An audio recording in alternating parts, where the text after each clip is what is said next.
në bazë të fjalës së Allahut subhanahu wa taala që ka thënë qul hatu burhanakum in kuntum sadiqin, do të thonë sillni argumentet tuaja nëse jeni që e thoni të vërtetën. Pra ai që e thot të vërtetën patjetër se ka argument.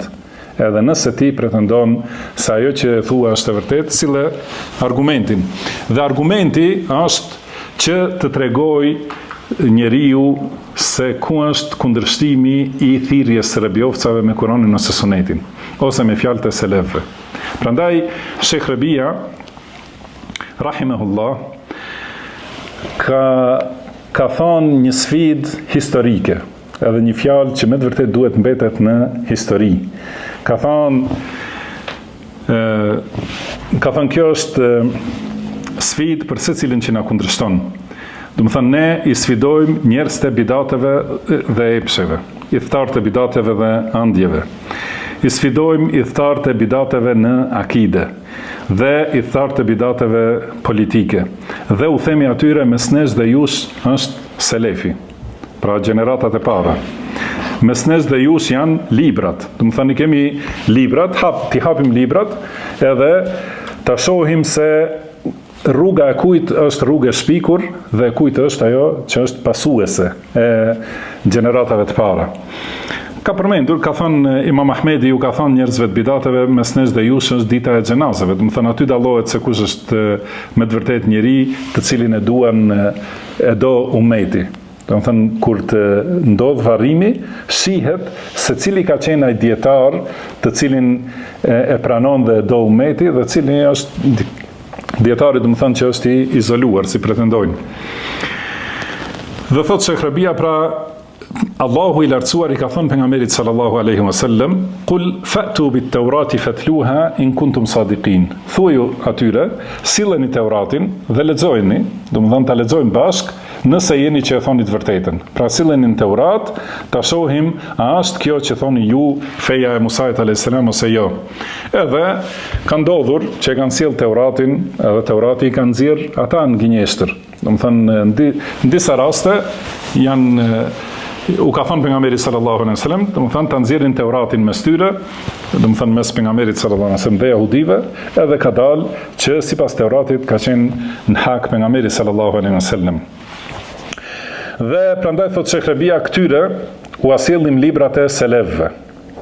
E sjellim njëherë Kur'anin, e sjellim Sunetin, hadithet, dhe i sjellim librat e selefëve, librat e Buhariut, Muslimit, Abu Davudit, Tirmidhiut, Nesaiut, librat që ka shkruar Ahmed ibn Hanbal dhe dietar të tjerë. I sjellim ato edhe ta shohim kush është në rrugën e këtyre dhe kush është në rrugën e kundërshtarëve të tyre.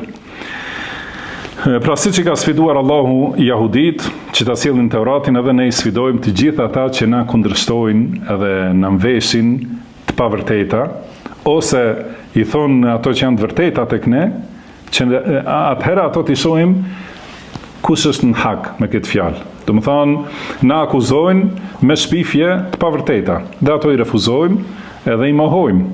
Dhe na akuzojnë për gjëra që me të vërtetë ne i themi.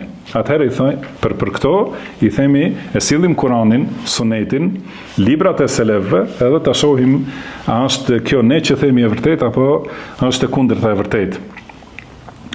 Edhe të shihet kush është, cili është i devijuari, ne ose ju. Ka thënë, pra vazhdon Sheikh Rabia, thotë, a kanë mundësi ata të na sfidojnë me këtë? A kanë mundësi të hapin gojen me një fjalë të ngjashme? A ka mundësi dikush prej tyre vetëm ta hape gojen, thot diçka të ngjashme, se t'i kthehemi librave të selefëve? Thot, ne i themi këto me gojen plot, me gjithë trimrin. I sfidojmë të gjithë ata që thonë se ne jemi në kundërshtim me menhexhin e selefëve të devotshëm. I sfidojmë, do më thënë, me këta, edhe thotë, wallahi, ne thrasim në menhexhin e selefëve, thrasim në librin e Allahut dhe sunetin e pejgamberit sallallahu alaihi wasallam. Edhe për secilën çështje në akide, në adhurim, në çdo qëndrim, edhe në politikë, edhe qëndrimet ndaj pushtetarëve, edhe qëndrimet ndaj popujve, të gjitha ato, gjithashtu edhe qëndrimet ndaj grupacioneve, xhamateve, sekteve, ndaj individëve, Të gjitha ato i ndërtojmë në librin e Allahut dhe sunetin e pejgamberit sallallahu alaihi wasallam. Kurse të tjerët, këto qëndrime ku i ndërtojnë?